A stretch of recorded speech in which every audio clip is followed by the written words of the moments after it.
आप निकाल दीजिए पाकिस्तान के सारे बयान और यहां हमारा विरोध करने वाले लोगों के बयान फुल स्टॉप कॉमा के साथ एक है।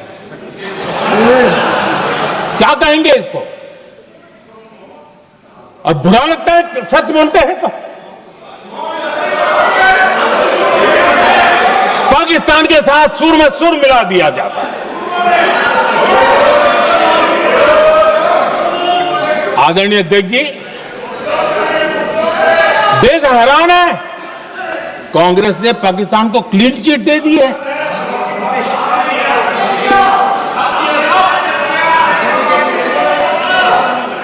उनकी ये हिम्मत, और इनकी आदत जाती नहीं है, ये हिम्मत कि पहलगाम के आतंकी पाकिस्तानी थे, इसका सबूत दो।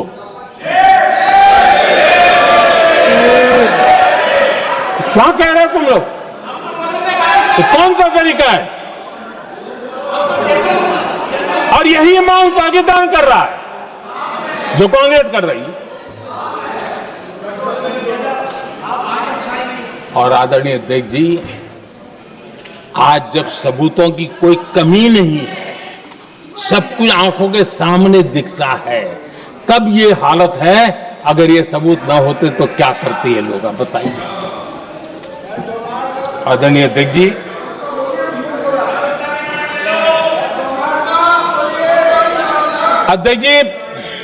ऑपरेशन सिंदूर के एक पार्ट की तरफ तो चर्चा भी बहुत होती है, ध्यान भी जाता है, लेकिन देश के लिए कुछ गौरव की क्षणें होती हैं, ताकत की परिचय होता है, उसकी तरफ भी ध्यान जाना बहुत आकर्षित है। हमारे एयर डिफेंस सिस्टम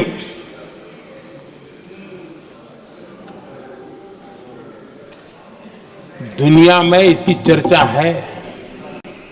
हमारे एयर डिफेंस सिस्टम ने पाकिस्तान की मिसाइल और ड्रोन्स उसको तिनके की तरफ बिखेर दिया था।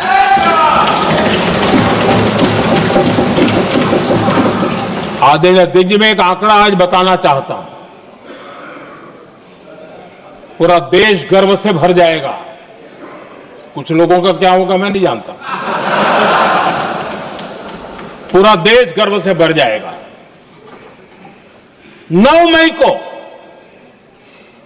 पाकिस्तान ने करीब 1000 मिसाइलों और आर्म्ड ड्रोन्स के भारत पर बहुत बड़ा हमला करने की कोशिश की। 1000 ये मिसाइलें भारत के किसी भी हिस्से पर गिरती तो वहां भयंकर तबाही मचती, लेकिन 1000 मिसाइल्स और ड्रोन्स को भारत ने आसमान में ही चूर चूर कर दिया।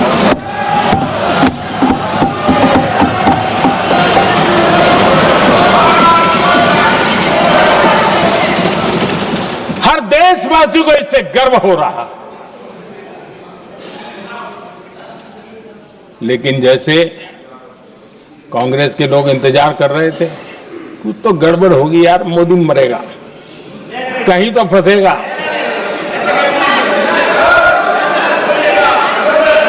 पाकिस्तान ने आदमपुर एयरबेस पर हमले का झूठ फैलाया, उस झूठ को बेचने की भरपूर कोशिश की, पूरी ताकत दी लगा दी। मैं अगले ही दिन आदमपुर पहुंचा और खुद जाकर के उनके झूठ को मैंने बेनकाब कर दिया। तब जाकर के उनको अकल ठिकाने लगी कि अब ये झूठ चलने वाला नहीं है। आदरणीय अध्यक्ष जी, जो हमारे छोटे दलों के साथी हैं, जो राजनीति में नए हैं, उनको कभी शासन में रहने का अवसर नहीं मिला, उनसे कुछ बातें निकलती मैं समझ सकता हूं, लेकिन कांग्रेस पार्टी ने इस देश में लंबे समय तक राज किया है। उसको शासन की व्यवस्थाओं का पूरा पता है, उन चीजों से वो निकले हुए लोग हैं, उनके लिए शासन व्यवस्था क्या होती है इसकी समझ पूरी है, अनुभव है उनके पास। उसके बाद भी विदेश मंत्रालय तुरंत जवाब दे, उसको स्वीकारना नहीं। विदेश मंत्री जवाब दे, इंटरव्यू दे, बार बार बोले, उसको स्वीकारना नहीं। गृह मंत्री बोले, रक्षा मंत्री बोले, किसी पर भरोसा नहीं। जिसने इतने सालों तक राज किया, उनको देश की व्यवस्थाओं पर अगर भरोसा नहीं है, तब शक उठता है कि क्या हालत हो गई है इनकी। आदरणीय अध्यक्ष जी, अब कांग्रेस का भरोसा पाकिस्तान के रिमोट कंट्रोल से बनता है और बदलता है।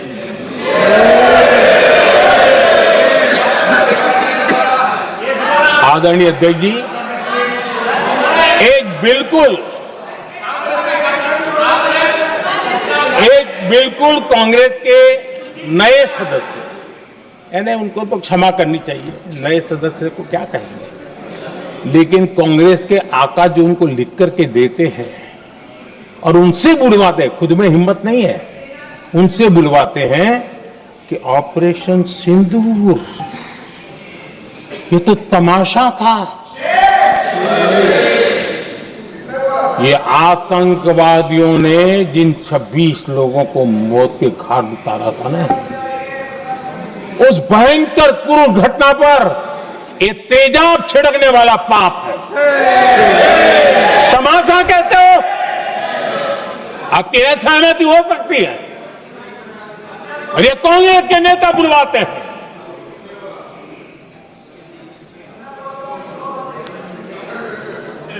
आदरणीय अध्यक्ष जी,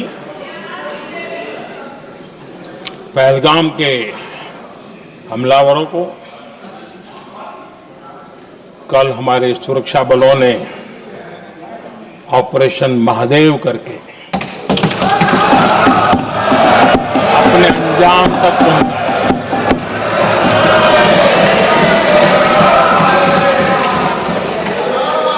लेकिन मैं हैरान हूं, यहां ठहाके लगा के पूछा गया कि आखिर ये कल ही क्यों हुआ।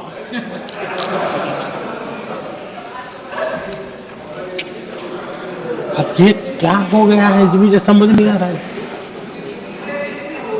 क्या ये ऑपरेशन के लिए कोई सावन महीने का सोमवार ढूंढा गया था क्या? क्या हो गया है इन लोगों को? हताशा, निराशा इस हद तक।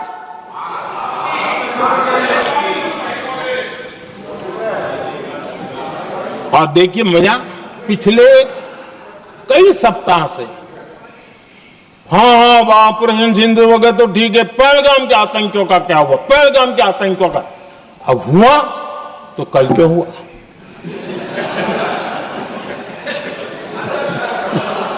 और कल ही क्यों हुआ। क्या हाल है अध्यक्ष जी का। आदरणीय अध्यक्ष जी,